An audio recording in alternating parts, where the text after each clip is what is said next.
Bismillah, walhamdulillah, wassalatu wassalamu ala rasulillah Sayyidina Muhammad bin Abdullah wa ala alihi wa sahbihi wa mawala, amma ba'du. Yang kami hormati serta kami muliakan Gus Rahmat, saya dari Tampilangan selaku Ketua Lembaga Basul Masail PTN Sampang.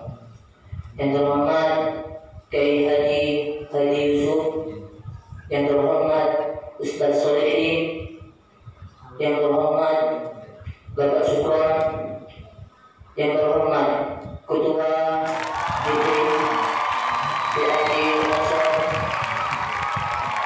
yang ini sahabat Pak Bustami, serta seluruh pengurus DPD Nasr teman-teman.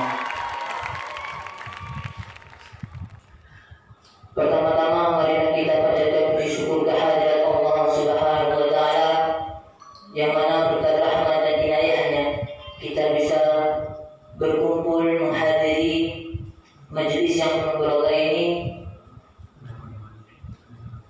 yakni ngaji bareng MTS Rijalul Ansor dan DPPAD Ansor Kecamatan Pengalengan, yang mana dalam hal ini akan dikaji oleh Gus Rahmat selaku Ketua LPM PTN Sampang. Salawat serta salam semoga tetap tercurah limpahkan kepada junjungan kita Nabi besar Muhammad sallallahu alaihi wasallam. Yang terhormat sahabat-sahabat Ansor, namun sebelum acara ini dimulai, mohon barokah Fatihah kepada Al-Mukarram wal Muhtaram Kiai Haji Yusuf dan saudarana Karto.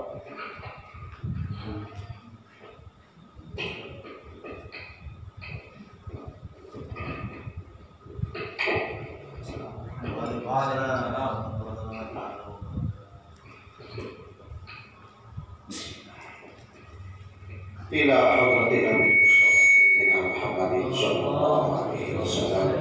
Syarifina lahum wal Fatihah. Al-Fatihah ila Abi Bakr wa Umar wa Utsman wa Talha wa Bismillahirrahmanirrahim. Al-Fatihah.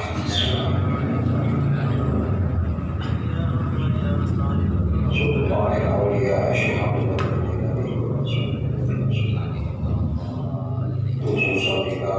Bismillahirrahmanirrahim.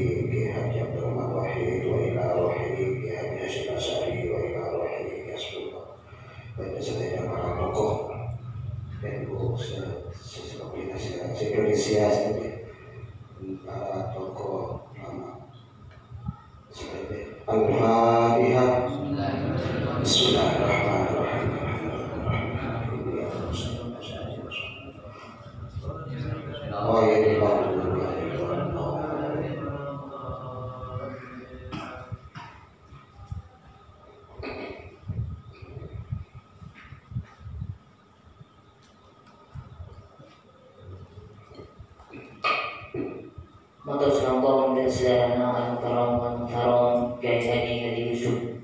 Selanjutnya pun jika contoh ngaji bareng kitab Sulam Tauhid se Imam Sarang Gus Rahmat dan Sedana Karto.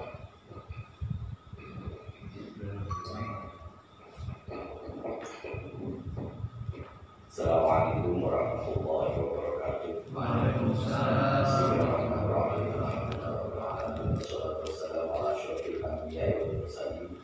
Sayyidina Muhammadin wa alihi wa sahbihi ajma'in.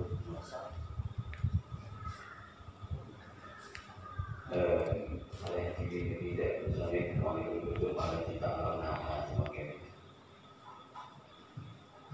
ada ini awal awal bisa soleh Al-Fatihah. Bismillahirrahmanirrahim. Alhamdulillahirabbil alamin.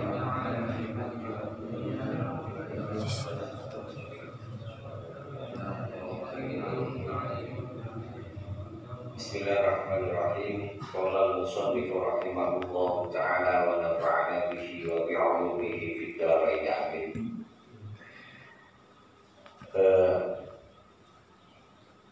Melanjutkan pelajaran kemarin bahwa untuk kemarin hal yang paling utama untuk kita ketahui adalah tentang Islam dan iman. Lalu kemudian dilanjutkan tentang pembahasan bagaimana kita menjaga iman dan Islam yang sudah kita yakini bersama.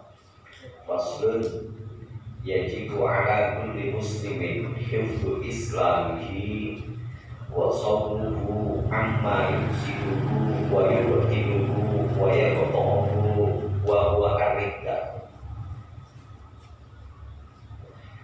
Setiap ngaji gue pasti gitu. Bahasa Inggris kan mau kayak maksudnya Inggris lah. Oke. Kira maknanya itu juga harus malai sampean oning yang pesantren itu kan kantor yang gimana. Faslun yajibu wajib ala kulli muslimin ada sahabat-sahabat yang Islam hifdzu islamihi panapa ajaga islama kulli muslimin wa sawmuhu ban araksah islama kulli muslimin araksah amma dari perkara yubziduhu sebisa merosak panapa made Islam wa yubtiluhu ban mabetal panapa made Islam wa yaqta'uhu ban mabege panapa made Islam wa huwa dinin esanama kariddah bani kemurtad. Musannif sangat mewanti-wanti pada kita sebagai umat Islam untuk selalu dan senantiasa menjaga hal-hal yang bisa memutus agama Islam, menjaga hal-hal yang bisa merusak agama Islam, yaitu urusan murtad. Urusan murtad. Kenapa kok dalam kesempatan kali ini musannif sangat mewanti-wanti? Wal'iyadzubillah, ternyata musannif melanjutkan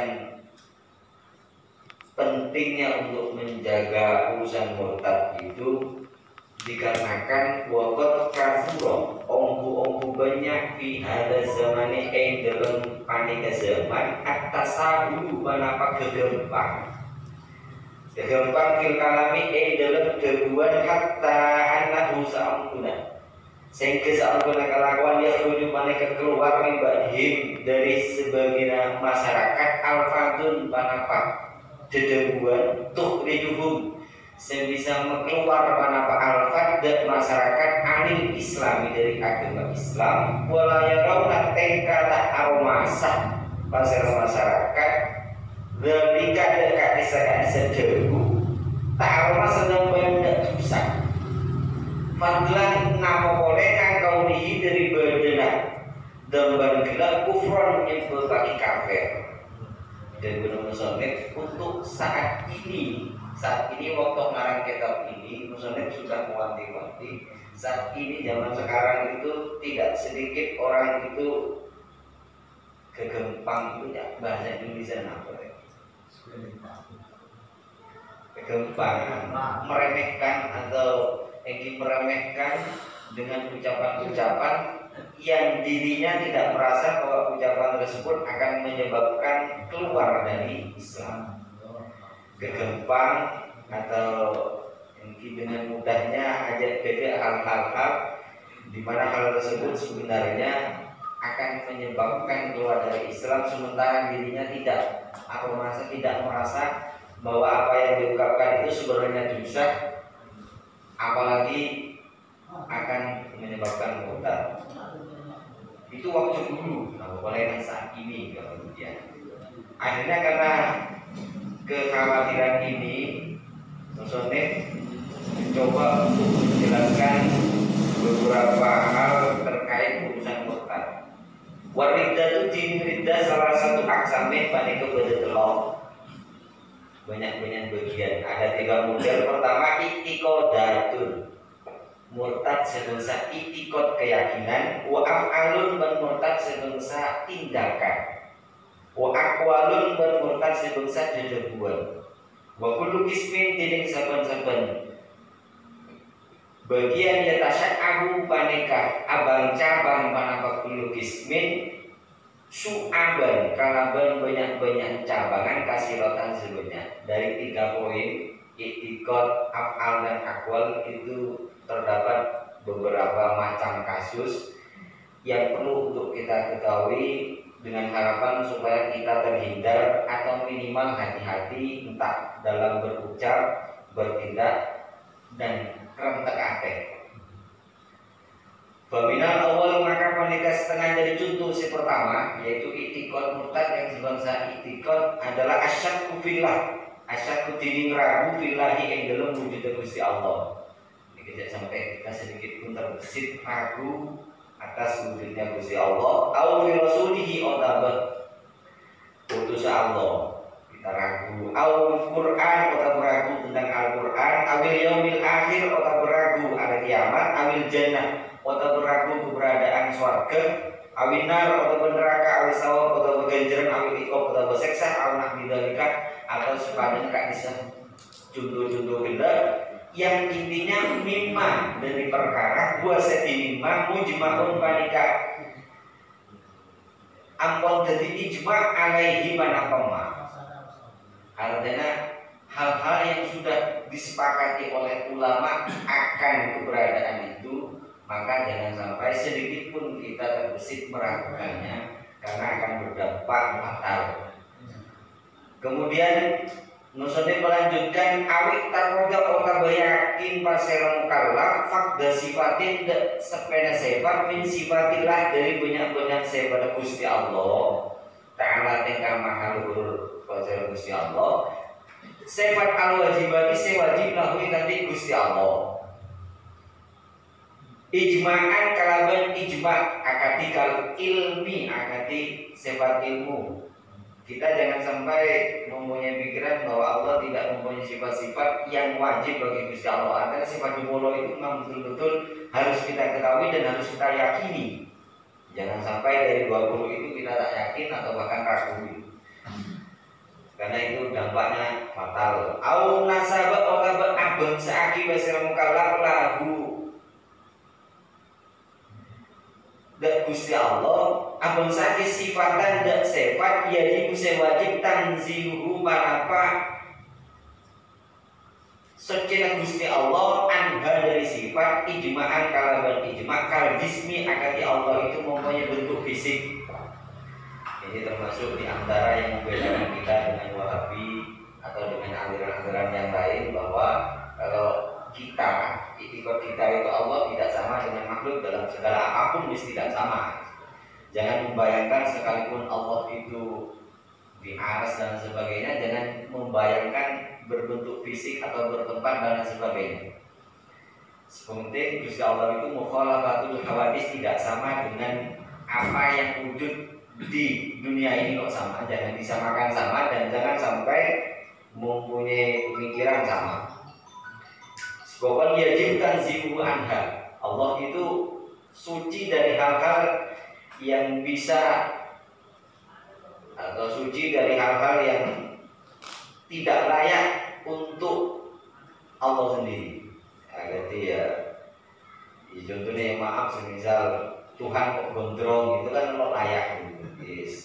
Gondrong atau tidak pakai baju, jadi jangan-jangan yang aneh-aneh atau Tuhan duduk di aras misal pemikiran-pemikiran orang luar aliran Wahabi duduk di aras atau Tuhan turun ke bumi, jangan disamakan dengan itu. Yang penting Allah tidak sama dengan makhluk.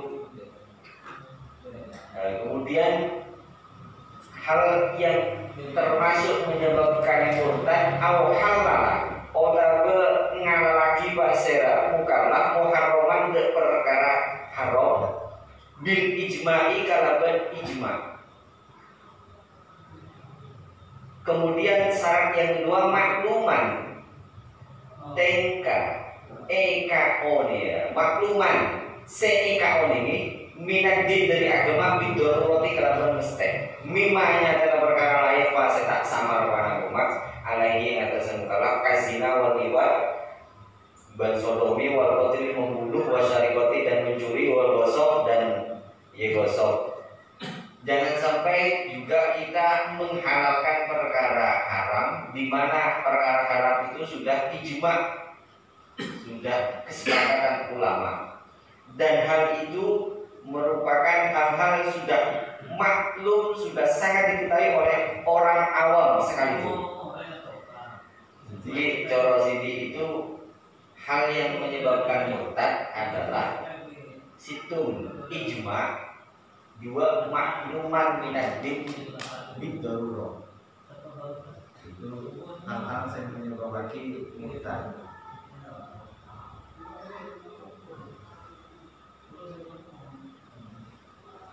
Sekali lagi, ini poin-poin yang penting nanti di bawahnya sama.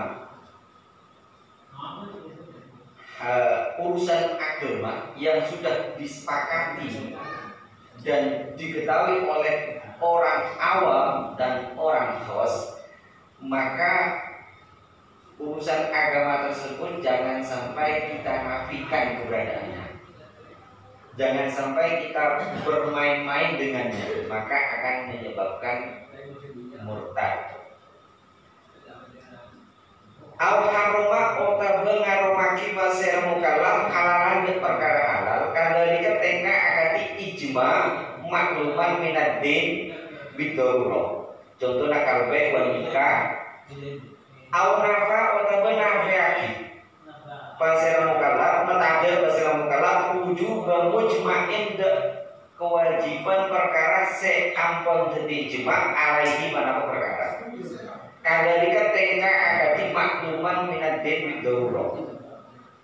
Kasolawati agati sholat, kasolawati khamsi agati sholat lima waktu, au sajadatin otaba sujud minha dari sholat, wa zakat wa saum wal haji wal wudu. Au jaba otaba majib bagi pasirah mukallaf madan perkara lam yajib setak pernah wajib pada koma ijma'an kalau ijma' kada kita tingkah agati makluman minaddin bidarurah. Au nafa otaba mataga pasira orang masyru'iyan mujma'in de masyru'iyan mujma'in de anjuran-anjuran syariat seampun jadi ijma' alaihi mana koma kada kita tingkah agati makluman minaddin bidarurah. Semuanya urusan keyakinan, dua hal yang paling harus kita jaga. Persoalan-persoalan yang sudah ada ijma, persoalan-persoalan yang sudah makluman biddin, yang sudah diketahui oleh masyarakat awam atau masyarakat khusus, itu jangan sampai kita nafikan atau jangan sampai kita bermain-main dengan persoalan itu atau jangan sampai kita meremehkannya. Itu untuk urusan murtad. Ini penting. Maka kita bisa menjaga diri sendiri dan tidak mudah untuk mengkafirkan, memurtadkan orang lain. Soalnya untuk bisa menjadi murtad menurut mazhab kita adalah situ persoalannya mujma' alaih. Yang kedua persoalannya kudu makluman minaddin, diketahui oleh masyarakat awam. Kalau persoalan dua ini kok hilang gak, maka menyebabkan kufur. Tapi jika dua persoalan ini selain dari dua persoalan ini, maka kita jangan langsung menyimpulkan orang lain kafir. Itu. Jadi ada dua hal situ sampai nikah untuk abad jibi pada tengah teh. Nomor dua mereka bergempang amor lagi orang. Karena orang itu bisa murtad ketika yang dilanggar persoalan ijma dan persoalan yang diketahui oleh masyarakat awam secara luas.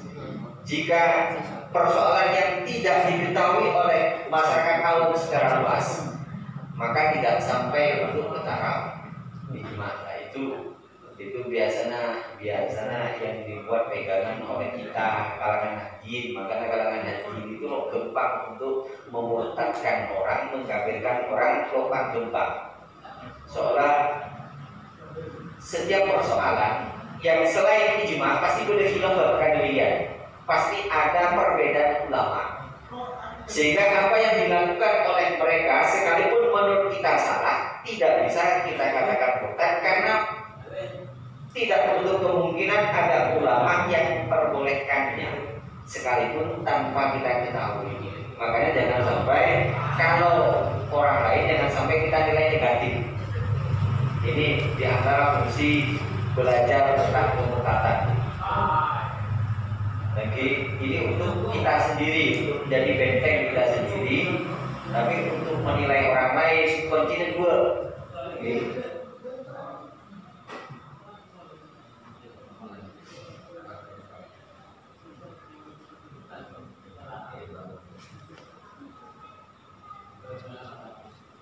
Saya ulangi untuk kesekian kalinya untuk panjenengan saja pelajaran ini untuk kita mengatek ke urusan agama itu. Nomor 2, jangan sampai sampai tergesa-gesa menilai orang lain murtad atau menilai orang lain melakukan hal-hal yang menyebabkan kufur.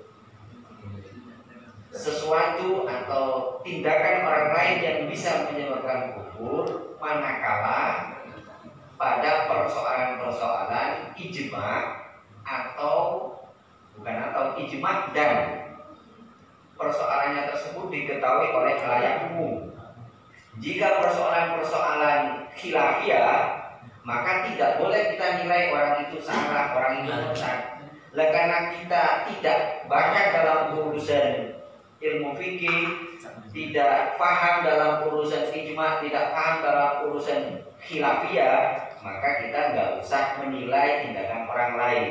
Sekalipun menurut benak kita orang lain itu salah, tapi jangan kita nilai itu murtad dan lain sebagainya. Karena untuk bisa menjadi murtad itu prosesnya panjang. Panjangnya itu harus ijma. Itu ijma atau bukan? Itu makluman minatin bidarurat atau bukan? Iya. Jadi fungsinya yang melokkan gampang. Sekalipun orang melakukan ini, ya biarkan saja, tak usah nilai.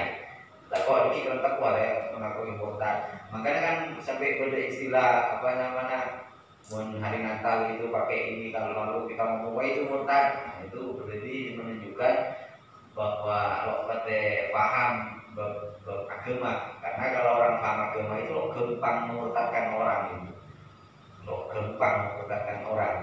Harus betul-betul ijma bahwa semua ulama sepakat bahwa itu tidak boleh. Kemudian persoalan ini masyhur dan diketahui oleh masyarakat awam.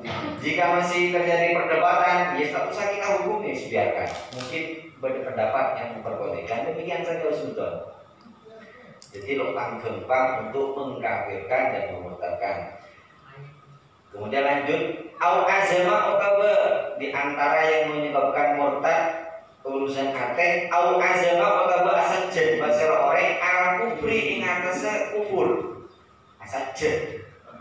Dan akan entek kalau kafir sih ketika itu kafir. Fil mustaqbal dalam zaman saya bakal datang. Au ala fi syai'in utawa asajad ngalakoni perkara mimma dari perkara dukira yang pernah sebut pada bangga atau saja melakukan hal-hal yang bisa menyebabkan kufur, maka seketika itu saja terjadi dalam hati seketika kufur tak betul melakukan ini. Autara dada, otaba bingung, pasera orek fihi engkel kufur bingung kok, misalnya mau kafir enggak ya kafir enggak, maka seketika itu kafir. Taradud soalnya apa? Iman itu kudu yakin. Mun taradud berarti belum yakin, kan otomatis dia belum iman. Maka taradud la wiswasu bani waswas urusan kufur. Bani waswas urusan kufur. Mun waswas bukan. Waswas itu mungkin waswas itu ya bisitan-bisitan saja, was-was kuda setan itu bidah taradud itu antara iya dan tidak. Berarti ketika antara iya dan tidak, dia tidak punya dasar. Ketika tidak punya dasar berarti ya selesai murtad. Itu taradud itu ya di antara iya dan tidak. taradud. Mun waswas itu sudah ada desa, sudah ada iman yang kuat, cuma berkuda. Nah itu waswas. Dia akan dibanjir, akan kita asa subjek. Sudah melakukan wudhu tapi pemasana gila, pemasana gila. Nah itu waswas. Nah kalau waswas tidak menyebabkan apapun. Kalau di yang kenangan kitab yang lebih lanjut itu ketika baca Quran orang wa intum duma fi amsikum au tuqu yuhasibukum billah, ketika baca ayat Toron, apapun yang engkau tampakkan ataupun apapun yang ada di dalam hatimu Allah akan menghisapnya. Gara-gara ayat ini Toron, sahabat bingung dan resah karena kereta KAT kan tak pagi. Lalu kemudian Toron ayat laika liku wa nafsan ila usaha, yang tidak engkau kuasai Allah akan memakluminya, Allah akan memberikan ampunan dan tidak akan dihisap. Yang tidak dikuasai itu ya besi dan hati, kerentek-kerentek yang di luar kemampuan kita. Ibarat coro istilah-istilah cinta, benci dan sebagainya, itu memang hal yang tidak kita mungkin kuasai untuk kita kondisikan, untuk kita kendalikan. Itu lo mampu memang datang cinta, datang benci.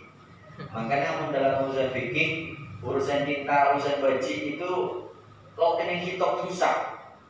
Baru kena hitop dosa ketika kita aplikasikan dalam tindakan.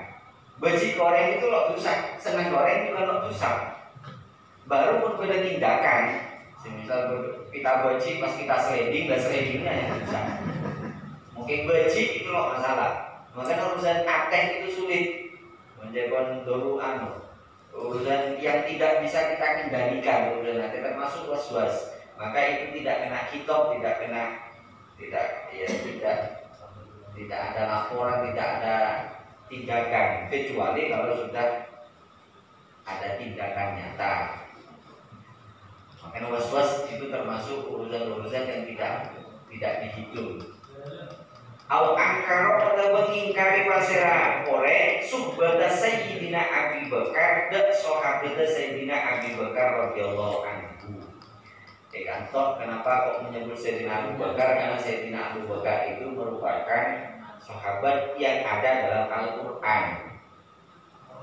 Untuk yang selain itu tidak ada dalam Al-Quran. Cuma tetap tidak boleh kita menafikan kesahabatannya selain Sayyid Abu Bakar, karena memang itu ijma dan sudah makluman bi darurah.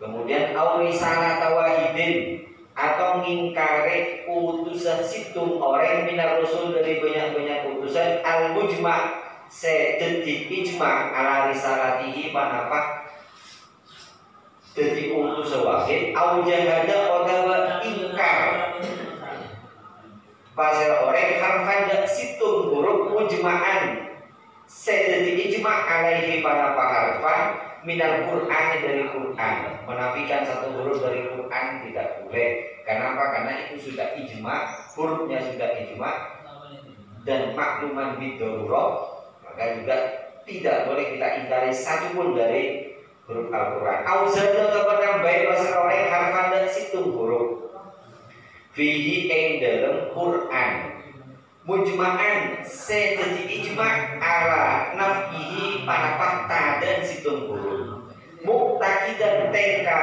ayakinaki anak muda sampai situng huruf gelap itu dari Quran, itu juga berdampak fatal. Aukadaba otaba mendustakan pasera orang rasulan dan situng utusan au ngakosobu otaba nginak pasera orang dan situng utusan au soboro otaba nasgir pasera orang ismahu atau melesetaki pasera orang ismahu dan nyaman situng utusan yang seasat jadi pasera orang tak kira muda nginak rusul au jawaza otaba menangani pasera orang nubu wa ta'ahadin dan jadi nabina situng orang membak di bab dan nabinya seampun Nabi kita Muhammad Sallallahu Alaihi Wasallam.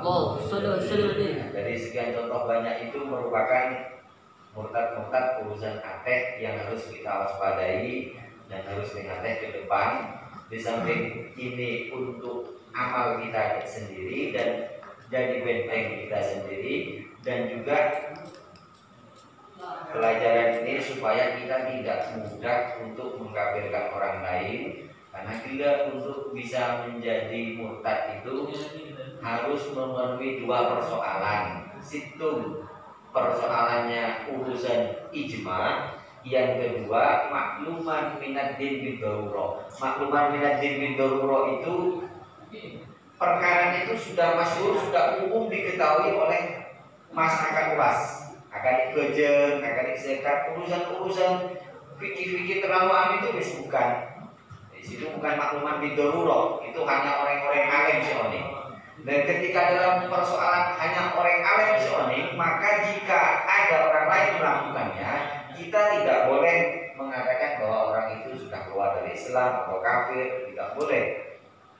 Jadi urusan-urusan yang sudah diketahui oleh masyarakat luas, baik orang awam atau orang khos, itu ini kali berjelas. Makanya dalam Valentine ini, pokoknya persoalan-persoalan ini dianggap itu tasawuf, merupakan murtad kafir, itu keliru. Karena itu kan persoalan orang khos ya oni. Kita kan oni, jadi kok bisa untuk dikatakan murtad orang itu. Kok bisa untuk dikatakan murtad? Mungkin maksimal haram. Itu pun kalau tidak ada pendapat semisal.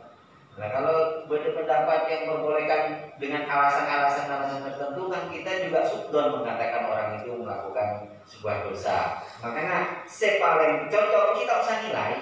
Andaikan kita tidak mau melakukannya ya cocok. Andaikan kita mau melakukannya itu soal alasan saja kita rata. Kayak di hari Valentine dan sebagainya tadi, atau Natal apa itu. Ya andaikan kita ya itu di alasan jelas, tadi di alasan jelas ya noro itu kan latar itu kan. Mungkin cuma ketika ada orang lain melakukan yang demikian, ya tidak bisa kita katakan kafir, tidak bisa kita katakan murtad. Ibarat bangsa aja gereja, nolong gereja itu murtad, ya cuma kan sama. Tidak bisa dilakukan demikian. Itu kalau memang betul-betul sesuai dengan kutub salaf. Seolah kutub salaf sendiri tidak mudah untuk mengkafir, hanya urusan persoalan yang memang masyhur tadi menafikan bajang. Kok bajang kan masyhur bajang itu. Orang awam kan orang kosper nih. Kan urusan itu toh. Selain dari urusan itu, pojok nilai. Cek nilai murtad orang lain. Tapi untuk diri kita yang betul-betul berbeda. Wal ismus sanidin macam asal nomor 2 al-af'al maknanya tindakan. Murtad yang sebangsa tindakan. Dicontohkan murtad yang sebangsa tindakan di sini kasujudin akati asujud lisoramin berhala. Asujud berhala. Au syamsin atau matahari, au makhlukin atau makhluk akhorose. Itu termasuk tindakan-tindakan yang menyebabkan murtad, yang menghormat makhluk seperti halnya menghormat Allah itu sah, dan itu ada untuk zaman sekarang itu tak ada. Sehingga jika orang menghormat bendera itu murtad, menghormat bendera itu murtad, itu kan berarti memang lo pada aja urusan agama. Jadi orang yang sedang badan itu justru orang yang sekadar tanggung urusan agama dan badan. Orang yang sekadar agama tak kok tidak pernah melakukan hal yang aneh-aneh atau menilai orang lain yang aneh-aneh. Sebagaimana Guru Abdillah, kita belajar ilmu agama itu bukan untuk mencari kesalahan orang lain, tapi bagaimana upaya mencari kebenaran pada tindakan orang lain. Jadi ketika ada orang lain yang menurut kita sekilas keliru, maka kita cari referensi yang membenarkan tindakan itu kalau memang sudah membudayakan, atau kalau memang lecek di sana, ya kita dakwah melawan. Andaikan masih ada pendapat yang memperbolehkan ya Taurat. Sebenarnya itu ciri khas dari NU kan demikian. Makanya Ghazul Masail itu fungsinya bukan dalam rangka untuk mencari kesalahan kalangan yang lain, bukan, tapi mencari sisi benarnya di mana. Jadi semangatnya kita bukan semangatnya kesalahan orang lain, tapi semangatnya berpeluang tindakan orang lain itu benar. Andai kan masih berpeluang maka itu mungkin sementara ini cukup kami buka beberapa persoalan, beberapa pertanyaan yang kaitannya dengan urusan murtad. Untuk urusan murtad kan sudah dua yang kita bahas, i'tiqad dan af'al. Untuk akwal itu pembahasan panjang nanti. Untuk sesi berikutnya saja mulai 1 poin. Jadi soal murtad itu paling banyak memang di lesan ini. Untuk dari tindakan itu ya jarang. Untuk dari i'tiqad juga kita tidak mungkin mempunyai i'tiqad yang aneh-aneh. Hanya saja isu-isu yang berkembang bahwa menghormat itu kan urusan tindakan dan i'tiqad. Nah, kita menghormat bendera bukan benderanya yang kita hormati. Secara zat bendera bukan, tapi perjuangan-perjuangan yang bisa menghasilkan sebuah bendera itu. Yaitu ya kita menghormat pada ulama yang memperjuangkan merah putih, bukan benderanya merah putih. Jadi kita berdiri atau begini pada bendera itu bukan bendera merah putihnya, tapi perjuangannya itu. Buktinya ketika bendera itu bisa pakai alomari, ya kita tidak berdiri kok, kita tidak begini di ulama kan demikian. Jadi bukan dariahnya bendera, tapi perjuangan dalam rangka untuk menggapai sebuah bendera itu artinya kita berdiri. Jadi tidak bisa itu dikatakan menghormat pada makhluk, sangat jauh. Mungkin ada beberapa pertanyaan yang perlu kita diskusikan, kami persilakan.